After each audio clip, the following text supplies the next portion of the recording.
আমাদের 26 সালের এসএসসি পরীক্ষার হিসাব বিজ্ঞান বিষয়ের শর্ট সাজেশন।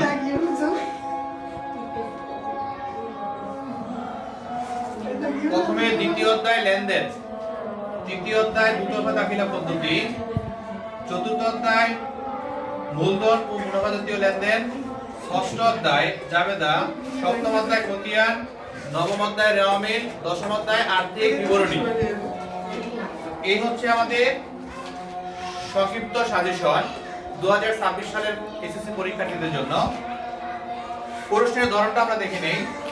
প্রশ্নের ধরন হচ্ছে সৃজনশীল 60টি থাকবে, 60টি থেকে 4টি অ্যানসার করতে হবে, 4.40 নম্বর। বহু নির্বাচনী অংশ 30টি, 1 করে 30 নম্বর। সংক্ষিপ্ত প্রশ্ন 60টি থেকে 5টি দিতে হবে, 60টি থেকে 5টি দিতে হবে, 5 দোকানে 10 নম্বর। তাহলে আর্থিক অবস্থার একটি প্রশ্নের অ্যানসার করতে হবে, এটা কিন্তু বাধ্যতামূলক।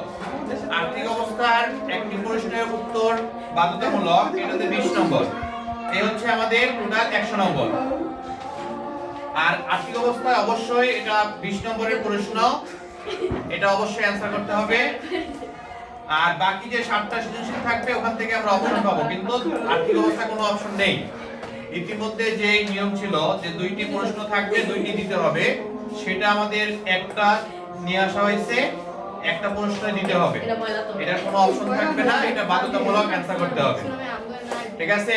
Okay students,